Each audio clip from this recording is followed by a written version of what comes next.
Welcome back to the weekly headlines. I'm Mike Wimmacher. Listen, one more thing. Forgive me for asking. Is these headlines we do them what? Every single week we talk about That's the why things? they be weekly, Kojak. Well, let's get to the news then.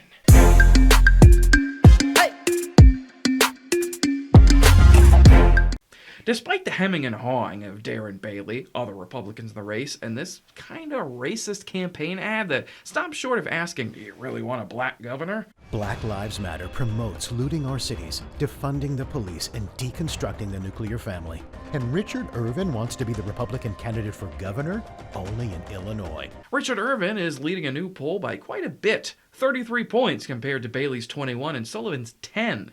With the Supreme Court leak about Roe v. Wade, J.B. Pritzker made his stance known in response to the new Louisiana law, calling it bullshit.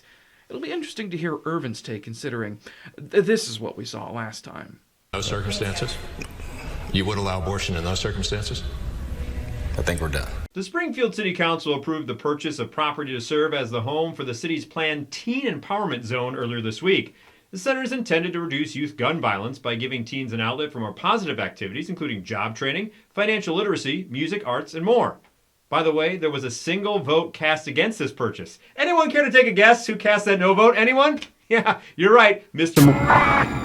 for himself, Joe McMiniman. I swear, if the city council wanted to vote for like a chocolate chip as the official cookie of Springfield, Joe would vote no and say, I believe oatmeal raisin is a better choice. Well, the Roe leak and subsequent laws in anti-women states have been big news all week.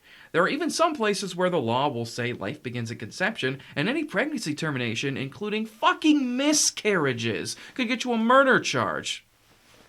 Why stop there? Just cut out the middleman and put women in work camps for having sex before marriage. Or better yet, just shoot them down in the middle of the street like the dogs they are.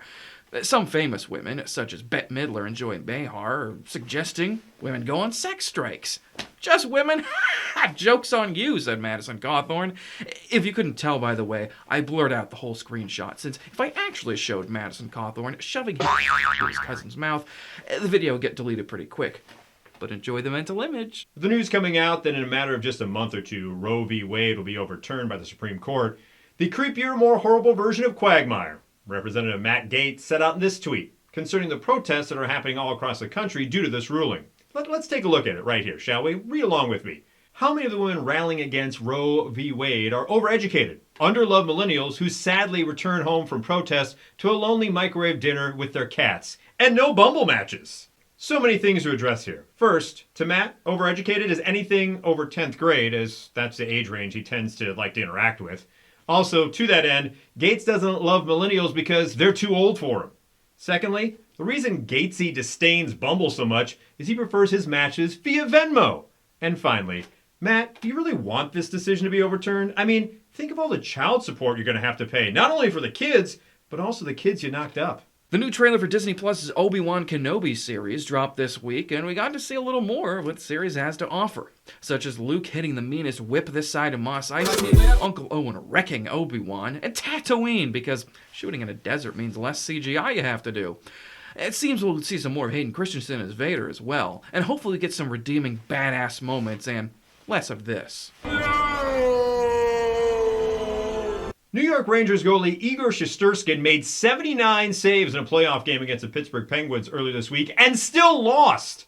Fellow New Yorker Hillary Clinton chimed in and said, Igor, I know how you feel. It's like winning the popular vote, yet still losing an election. Well, as you can see, these headlines, they're the weekly variety we like to talk about. Great Scott! Columbo, you gotta come back with me. We're gonna go back to the past. What's in the past that we need we don't got here? Legalize abortion. Oh, no. See you later.